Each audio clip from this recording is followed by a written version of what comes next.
Assalamualaikum. Hai guys. Open your eyes. Jangan lupa berkedip.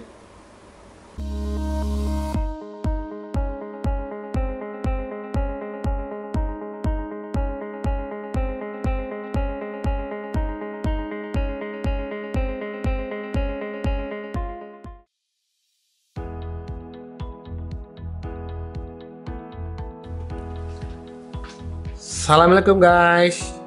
Jumpa lagi dengan Dr. Irsyad Sadri, spesialis mata. Konten kita hari ini bagaimana memahami penyakit akibat penggunaan lensa kontak dan tip aman penggunaan lensa kontak. Kenapa ini penting? Karena banyak terjadinya insiden kerusakan mata akibat pemakaian lensa kontak yang tidak tepat. Walaupun lensa kontak ini kadang-kadang itu merupakan suatu pilihan. Pertama, untuk mengoreksi kelainan kacamata, seperti pada kondisi-kondisi yang tidak bisa kita menggunakan kacamata atau belum perlu tindakan-tindakan bedah refraktif seperti LASIK atau tindakan terbaru lainnya, maka lensa kontak menjadi pilihan. Kemudian juga untuk fashion, untuk penampilan, mempercantik diri, sehingga dengan memakai lensa kontak kita akan lebih percaya diri. Cuma sering kejadian memakai lensa kontak tidak aman, sehingga sudah terjadi kerusakan mata, baru kita memeriksakan diri ke dokter. Jadi sebelumnya kita harus paham dulu untuk mencegah terjadinya akibat yang tidak baik. Kita paham dulu jenis-jenis lensa kontak, karena itu kualitas itu ditentukan oleh bahannya. Seperti bahannya RGP, itu bahannya dapat ditembus oksigen sehingga sangat nyaman. Kemudian ada lagi yang kita katakan sebagai HEMA atau soft lens. Bagus juga, cuma dia menyerap air tapi mudah membuat mata kering. Jadi bekerja di ruang ber AC kurang bagus. Kemudian antara RGP dan HEMA juga ada yang kita katakan silikon hidrogel. Sifatnya lebih baik. Kemudian ada lagi kualitas ditentukan juga oleh pemakaiannya.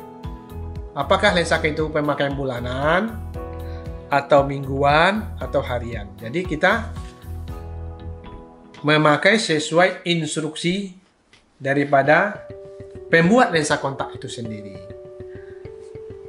Kemudian kita akan jelaskan nanti bagaimana penyakit akibat pemakaian lensa kontak. Pertama, reaksi cepat atau kita katakan gejala akut. Itu ada beberapa. Pertama adalah konjungtivitis, di mana hanya radang mata saja. Jadi konjungtivanya meradang, mata merah, banyak berair,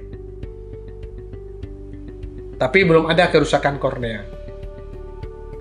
Kemudian keratitis. Nah, itu sudah ada sel radang di kornea putih-putih. Nah, tapi itu udah mulai ada gejala. Matanya perih, matanya silau.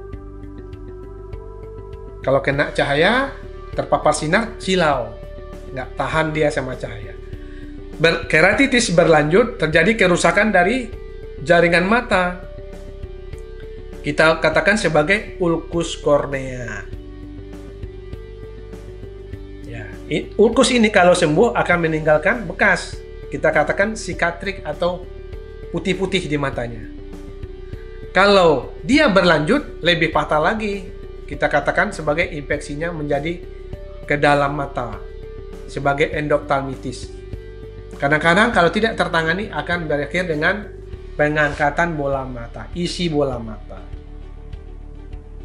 Gejala yang lain kita katakan sebagai kronis ada konjungtivitis kronis papil. Jadi kelopak matanya mempunyai papil yang besar, giant papil kita katakan. Setelah kita memahami gejala daripada pemakaian akibat lensa kontak, maka kita akan berikan beberapa tips aman untuk pemakai lensa kontak. Pertama, periksakan diri dulu ke dokter mata. Tujuannya apa? Akan melihat apakah kita cocok untuk memakai lensa kontak dengan melihat apakah ada radang di kronis di kelopak mata kita, seperti hordeolum, bleparitis, konjungtivitis alergi, atau kita mata kering. Kemudian jaga selalu kebersihan tangan kita sebelum memasang dan melepaskan lensa kontak. Ketiga, lensa kontak tidak boleh kita pakai waktu tidur, karena itu akan menyebabkan matanya nanti kekurangan oksigen sehingga media untuk bertumbuhnya kuman. Kemudian juga lensa kontak tidak boleh kita bawa berenang karena takut terkontaminasi oleh kuman, bakteri, virus, dan jamur. Gunakanlah cairan pembersih yang direkomendasikan, yang dianjurkan.